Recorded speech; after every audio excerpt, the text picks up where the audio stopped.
Good afternoon, everybody. Thanks for being with us on this, what feels like a fall day. A little cooler temperatures. We're going to talk about a couple of things today. COVID. We're going to talk about, for a minute, about playgrounds and youth sports. And we're going to talk about a new grant that the city received with regard to lead. So, COVID numbers are pretty consistent day to day, week to week. Yesterday, we had 36 new cases reported. The day before, it was 24, 33, 32. So our numbers for the last 4 or 5 days have been down right around 30 or the low 30s. When we go to look at hospitalizations in the region, again, those hospitalizations have plateaued. 257 was the number 2 days ago, 76 people in ICU, 49 people on ventilators, 29 folks admitted, and 34 people discharged. So what you see here, and you can see this if you watch the news or watch the pandemic task force, is that the moving average number of new hospitalizations per day has been 29, 7-day moving average. And the 7-day moving average on number of people in the hospital, 266, 76 ICUs and 49 ventilators. So the hospitalizations have plateaued. We'll post a couple of these graphs on as pictures on the Live with Lida so that you can see these easily. We'll post these two right here. This is the new COVID hospital admissions and the 7-day moving average. And what you can see when you look at this is that the numbers are really high, they dipped down, they came back up, and they've just kind of leveled off. So that's good. That's better than going up, right? Our number of positive cases in the city of St. Louis have really been pretty good for the last few weeks. We look at last week, we had in total for the week 228 new positive cases in the city. The week before was 229. The week before was 203. The week before was 216. And then we go back to a period where we had 267, 248, and 293. So the point here is that our number of positive cases has gone down notably in the city of St. Louis, and it looks pretty good. So I will just say, I'll reiterate to you that there has been a continuing, people in their 20s have the most cases. Close to 30% of our cases are people in their 20s. Close to another 20% of the folks who are positive are in their 30s. So that's around half of the cases are in the last month or so are people in their 20s and 30s. So what we see, of course, is that older folks have taken precautions, keeping their circles smaller, wearing masks, wearing masks, social distancing, and so that's paying off for those folks. Younger people are contracting. There's more community spread there. So we just have to continue to do the same things we've been doing as aggressively as possible. So 2 things that everyone's interested in, or everyone seems to be interested in. Playgrounds, you may have noticed, and I've talked about this several times over the last week or so. We have taken all the tape down around the playgrounds, and we've posted a sign that says stay 6 feet apart. What we're doing here is, we know that we have been unable to keep people off the playgrounds. We don't, Dr. Eccles doesn't think it's a great idea. But it is, you have to apply some practicality to this as well. So we've posted some signs saying to stay 6 feet apart. We're reminding people to wash their hands. We're saying to parents, hey, if you're going to have your kids play on the playground, take some wipes. When your kid's done, clean them up, use hand sanitizer, wipe down their hands. And while Dr. Eccles would tell you that he's not enthusiastic about this, but you guys will have to decide that. We're not going to continue to try to tape them off and that sort of thing. So you parents can figure out what's best for your kid and whether or not you can take the best precautions. With regard to youth sports, you may have seen a number of news reports yesterday and maybe even today. Dr. Eccles is working with the athletic directors and the superintendents of the high schools in St. Louis to see whether or not jointly they can come up with a plan that would allow youth sports. The angst is around testing, how often the athletes and the staff would need to be tested, and how that would all work out for youth sports. I know some schools have decided that they're just not going to do youth sports right now. We're primarily talking about high schools right now. For younger kids, they can practice in a group of no more than 11 kids and not cross over into another group, because if someone does come up positive, you want to be able to quarantine that group and know who they've been playing with. So those are, youth sports is still being talked about. Everybody's trying to find a way, but we've got to find a way that is safe. And that involves, of course, infection control procedures that Dr. Eccles is working with the athletic directors and the superintendents on. It means some level of testing and how often folks have to test. That's all being worked out now. I know people are very, very anxious to play softball, to play basketball, play soccer. I know that. We are really just trying to give the best advice that we can to those groups, and I'm talking about high school now, so that if the school chooses to go forward, that they have some good procedures in place to be able to do that safely. And it is it's a struggle to figure out exactly what those things are and to what extent. And so that's what Dr. Eccles is working with the superintendents and the athletic directors and the coaches on. So that's youth sports. Last item before I take your questions.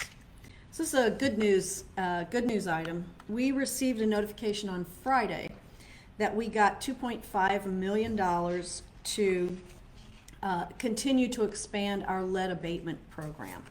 Now, lead abatement is something that we in the city of St. Louis, we have been doing this intensively over the last probably 10 years. But it's very expensive, and but it's very important because we know that lead, usually in paint, lead paint both inside and outside of homes, is a real health hazard, especially to kids. It can cause learning difficulties and brain issues that can't be turned around. So very important for us to do this. We're going to continue to do it, and I guess I'm just here to say that we're very happy and excited to say that on Friday HUD awarded us $2.5 million to continue doing that work. So that's in the good news category. And those are all the topics I have for today. Do you all have questions? A couple of questions coming in, Mayor. So starting on the topic of COVID-19 in the city, Pritz has a question about what are some of the consequences that businesses, bars, and restaurants can face for COVID-19 violations? Pritz, we have first we go talk with them. We make sure they know what the regulations are. We make sure they comply. And usually we're responding to somebody who's reported that. And as you know, ultimately, if we can't get compliance, then, they'll face a closing for some period of time. Question from Jill has to do with in-person learning, which is happening somewhat in the city. Do you happen to know if the city is recommending or will recommend caps on how many kids could potentially be in a classroom when more people go back to school? So, let me go back to the last question, then I'll do this one. Pritz, I should also say that while those are the penalties, was your question, that restaurants or bars can face, the vast majority of bars and restaurants are complying and really doing a good job. So I don't want to leave that on a negative note, because so many bars and restaurants are doing a really good job of complying, of social distancing, of outdoor dining, outdoor seating, of all of the regulations that are in place. So I just want to end that with that. Now, on to in-person or in classroom learning. Is there a number of kids that can be in the classroom? There's not a number that can be in the classroom, but there is a social distancing requirement. So some classrooms are small, some are large, some classes are now meeting outside. It won't go on forever, but I think it can go on for a fair amount of time. So there's not a deadline or a requirement for, say, 20 or 30 or 15. It really depends on being able to spread kids out. We got a question about the upcoming fall and winter seasons and patio season, Mayor, and what the restrictions might look like for bars and restaurants who have been depending so much on expanded outdoor seating. I don't anticipate that the restrictions are going to be different. We know it's cooling off. I heard, this is anecdotally, I don't know it to be true, that the outside heaters are like sold out. So I think you're going to see a combination of things being done, things that the bars and restaurants are doing, and also, dress a little warmly and because I think outdoor seating will still probably be important to bars and restaurants because they're trying to serve, do as much business as possible, but they are very restricted on what they can do indoors. Of course, they can have indoor seating, but the social distancing requirements mean that they can't have as many tables as they once could.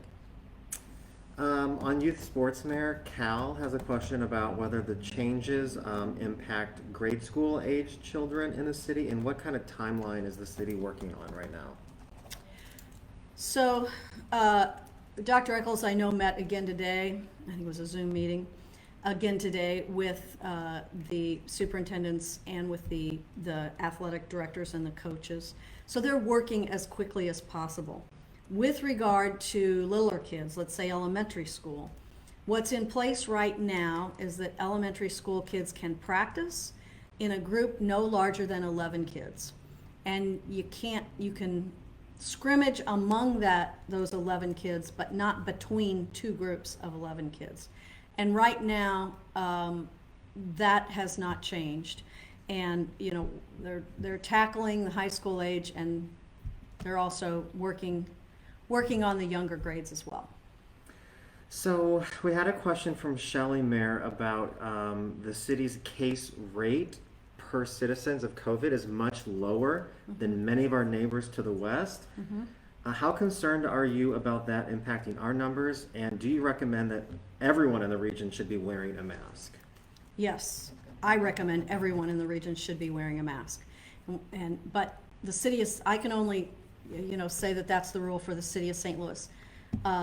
St. Louis County has a similar rule. Illinois, St. Clair County has, Madison County has a similar rule. But some counties do not. St. Charles County does not, Franklin does not, Jefferson does not, Washington does not. I think, I know of some folks who were I think it was Washington County this weekend, and beautiful weekend, taking a drive, and reported back that their group, which was a small group from St. Louis, they were wearing masks, but many other people were not. because they weren't required to. So yes, I recommend it. I think, for your own health and for the health of other people, gotta wear your mask. It's not that big of a deal. We have a couple of questions asking if the city is considering, or when the city will consider lifting some of the in-person visits at our 2 jails due to COVID-19. The in-person visits at our jails right now are restricted to attorneys, I believe. We're really trying hard not to have an outbreak. And so I don't expect that that's going to change anytime too soon. We haven't talked about that recently, but for the time being, I think this restriction is going to stay in place. What is an update, Mayor? We've had a few questions submitted about the ban on evictions in the city since October 1st is right around the corner. Do you have an update on that? Well, most of you know there's a federal ban on evictions that are COVID related. And so I think that supersedes what we're seeing here in the city of St. Louis. The other thing that we're doing is that when or if a landlord files eviction papers, we are working with the staff at the circuit court for them to let us know, and if that, then we'll contact that person and get that person to apply for the rental and mortgage assistance, rental assistance in those cases. So we're really trying to be very coordinated about that. We have $7.4 million right now pledged to rental and mortgage assistance. And we have about 15 agencies that are helping, that are processing those applications, that are getting the paperwork from the tenant, that are mediating with the landlord, and then paying for any rent that was missed, March, April, May. You can do it for up to 3 months. It doesn't have to start in March. It could be April, May, June, but for 3 months, and that are related to COVID. So if you lost your job because of COVID, if your hours were cut because of COVID, those are the primary reasons. We got a question from, I just lost her name. I think it is Jessica. Hi, Jessica. Come closer to the holiday times, does the city anticipate easing capacity restrictions on other industries that get particularly busy, like hair salons or beauty parlors or things like that? We don't have any restrictions on hair salons or beauty parlors right now, other than social distancing. So I think that what I understand some salons are doing is they are having some of their staff work on Wednesday, Thursday, Friday, some work on Sunday, Monday, Tuesday, and I know most salons are typically closed Sunday and Monday, sometimes even Tuesday. But I think what's happening in a lot of those salons is people are adjusting their work schedules so that they can accommodate more customers. But I think just because it's getting close to the holidays, frankly, that is a time that we're all going to have to be even more careful with regard to COVID, because there will be a real desire on most of our parts to be with people, to be with our families. But COVID's not taking a holiday just because it's Thanksgiving or Christmas or New Year's. So we're all going to have to be vigilant about that. And with regard to, people getting their hair done or whatever, I think salons can adjust their hours and maybe adjust schedules of their employees so that they can service more people still in a socially distanced way. And I know that's inconvenient, and I'm sorry about that, but I just think that, everybody's trying to stay safe here. We have questions submitted today about other topics, Mayor, including the upcoming election. Crystal's question has to do with, when does early voting start in the city of St. Louis? It started, Crystal. Started last Tuesday, I think it was. Monday or Tuesday. You can vote absentee right now at the election board downtown. If you're going to be out of town, if you are over 65. If you have an underlying health condition, you can vote right now downtown. And I know people have been, because I was at the election board one morning last week, and there were people, I think I got there at, time was it 8:30, 8:45, and there were already people who had voted and some people that were waiting in line. So you can do that now. Starting on the 12th of October, so 2 weeks from today, we have 4 additional locations that are open for in-person absentee, and that's at 4 libraries. Booter Library on Hampton, Schlafly Library in the Central West End, Central Library downtown, and Julia Davis Library in North St. Louis. So we have those options starting next 2 weeks from today. But the other thing to remember here is that in-person voting on election day is still a very viable option. There will be extra personnel there. I'm sure there'll be lines. There's lines every presidential election. But social distance, wait in line if you're outside, dress for whatever the weather is that day, because you can still vote, of course, in person on election day, which for most of us is, that's our habit. That's what we're used to doing. So do it whatever suits your schedule and whatever suits your needs. We have a question, Mayor, from Lindy about the city of St. Louis crime rate, which is particularly high this calendar year, and what the city, some efforts the city's undertaking to try and keep people safe. So Lindy, our homicide rate is way too high this year. We are in, very similarly with many other cities, our homicide rate is almost a third higher than what it has been in previous years. And that is heartbreaking, not because of the rate, not because of the number, but because of the people. And that's what we always have to try to keep in mind. The people that have been killed, and their immediate families and their friends and their kids, and the trauma that is involved anytime there is an act of violence in that way. So that's the way I think about the violence. Now, what are we doing about that? The we here is really law enforcement. Of course, our police department is working hard to try to solve a number of these cases, but we also have about 50 federal agents that are working hand in hand with our police department on investigations, on making arrests. They have been pretty successful. They've been here for about 2 months now, and we believe that that'll be extended for a couple of more months, because it's a personnel issue, and to be able to have those 50 additional agents be with us. We always have partnerships with our federal partners. Day in and day out, we are working with the FBI, ATF, U.S. Marshals, federal U.S. attorneys.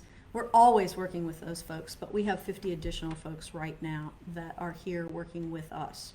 So that's on the law enforcement side of things. Of course, there's the prevention side. Cure Violence is up and running in 3 neighborhoods. One has been up since June, one has been up for about a month, and the other one is just starting right now. So that's a program, an intervention program.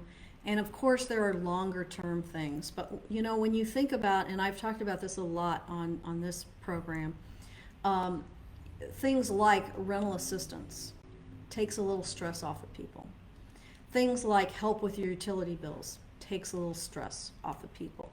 So you have to do both the law enforcement side of things as well as the prevention side of things. And you know, I'm sure you've noticed, I think everyone's noticed, that people are very stressed and on edge. This COVID has, you know, whether you've had it or not, or whether you know someone who's had it or not, most of us do, it still has really stressed people as a result of the job losses, the reduction in hours, the uncertainty, and just the whole change has got everybody on edge. So we work on it on all levels. Last question for the day, Mayor. It's almost 2:30. Patricia, on that note, ask the mayor, what are some of the things you think you're doing to help create opportunities and bring new business to the city, keep the city safe, and keep it clean? New business, safe and clean. All right, I just talked about safe for a minute, but let's talk a little bit about new business. Before COVID hit 6 months ago, 6.5 months ago now, we were absolutely on a huge trajectory of an increase in development and increase in jobs in our city. And COVID has kind of stopped everyone in their tracks, but there are a lot of projects that are continuing, like the NGA project. Go to Jefferson and Cass and take a look at that construction. Like the new soccer stadium, which there's a lot of construction going on there, right at Market and 20th Street, 22nd Street. Take a look at what's happening at Square, which is the old Post-Dispatch building. There are many jobs in these projects, both construction jobs and permanent jobs.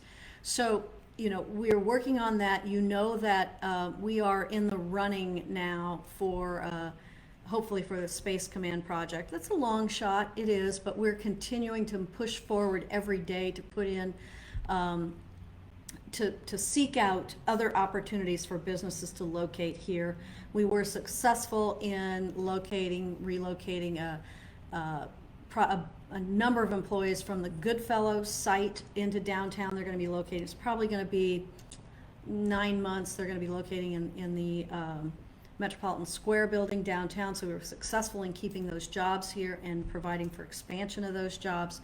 So when you look back, even though we all seem to be caught in a bit of a time warp with COVID, we are continuing every day to work on economic development, and economic development means jobs, and jobs are so important for the health of our communities, for giving people hope, for giving people opportunities to better themselves. So we're working very hard on that, and frankly, we've had a lot of success in that over the last 3 years. So we got to remember that while we're all sort of stuck in this this COVID moment that we're having right now. The other thing you asked about, I think, was beautification. Well, our parks, we have 109 parks. They're all still open. Our Parks Department's done a good job this summer keeping the grass cut, because it's been more important than ever that people be able to use our parks. You know, cleanliness is always, and you know, what that means to me is making sure that trash is getting picked up. Whether it's the trash in the dumpster in your alley, or whether it's trash that somebody throws out of their car along the curb. And you know, we always ask residents to help us with that. So when you're out on your walk, you know, take a glove and maybe a trash bag or something, and help us picking up that trash. We have a pretty clean city as compared with other cities I've been to, but can always do better. So we've been on a really incredible amount of momentum up until we had this COVID moment.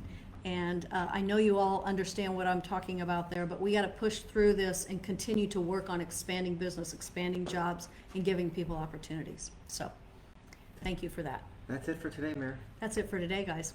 Thank you all. Appreciate you being here today. Beautiful day outside. Hope you're able to get out and get a little fresh air. Thanks. Talk with you later.